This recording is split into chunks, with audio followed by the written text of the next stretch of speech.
Tara, samahan nyo naman kaming mamasyal sa Fiestag 2026. Doon pala sa SMX Convention Center.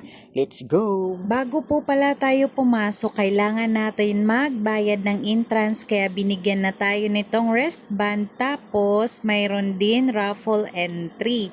Kaya kinakabit na namin itong wristband namin kasi pagpasok yan ang tinitingnan.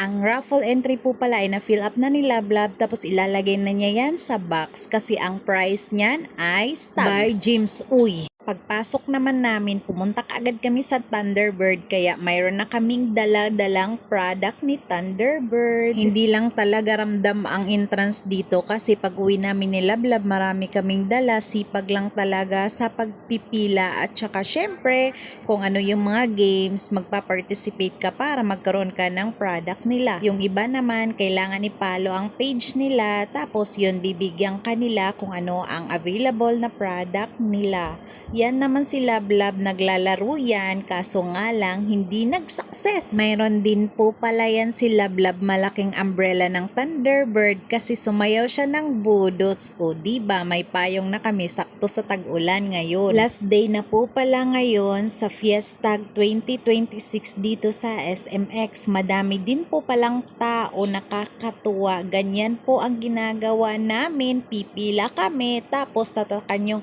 wristband namin kasi pag nakumpleto naman yun, mayroon kang isang raffle entry ng Thunderbirds. O diba? Busog na busog talaga ang mata ni Lablab pagtitingin sa mga chicks, ay hindi pala, sa mga quality na mga manok. Madami dyan. Madami talaga kaming nakuha na mga item ni Thunderbirds kasi marami nga siyang palaro tapos nagpapaagaw din sila ng mga gamot at iba pang product nila tapos i-explain nila kung para saan yan. Sinusundan ko lang si Lablab kung saan siya pipila tapos kung mayroon siyang nakuha doon, pipila din ako para parehas kami ng nakukuha. Siya, sige titingin naman tayo ng mga manok para makita nyo na din pero hindi lahat i-video namin, kung ano lang ang mayroon kami.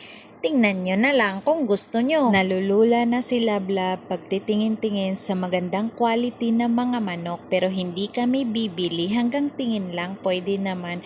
Tapos hinihimas-himas din ni Lablab, pwede naman daw.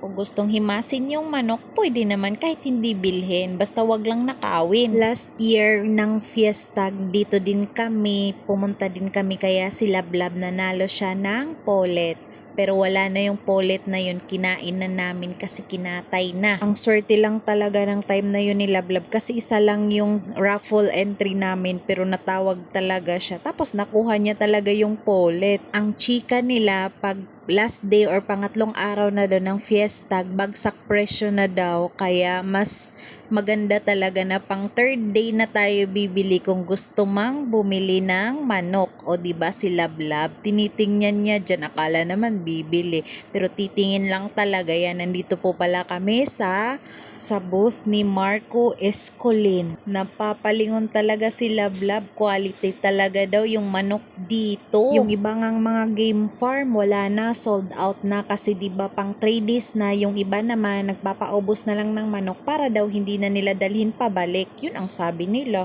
Kaya bagsak presyo talaga. Dahil kay Lablab, gusto ko na din yung manok. Masarap palang kainin pag mga ganitong klase. Ay hindi! Masarap alagaan yung mga ganitong manok. Bigla ko tuloy na miss yung mga manok namin dati. Kasi pag OT si Lablab, ako yung nagpapakain sa mga manok namin. Wala na tuloy akong naririnig na talao. Wala nang gumigising sa amin tuwing umaga kaya late na kami tuloy nagigising. Yun kasi dati ang alarm namin. Hay nako, nagdrama na naman tayo neto. Ganon talaga pag napapamahal ka na sa mga alaga natin, biglang nakakamiss na no. Ang aming mga manok ay nandun na sa mga mabubuting kamay, wala na sa amin kaya tahimik na dito. Next time na lang pag nanalo tayo ng raffle na stag, ay swerte yan, magkakaroon ulit kami ng mga manok. Taktalao! Naikot na pala namin dito. Hindi na lang namin namalayan anong oras na pala. Kaya kakain din kami dito kasi nakakagutom na rin kakaikot. At ito nga din yung mga pollet na Mel Sims Black ni DBH and Sons Game Farm, worth of 10k. at DBH Bulik worth of 8K. Dito na lang natin tatapusin ang ating pamamasyal. Yun lang, ingat kayo lagi. Bye!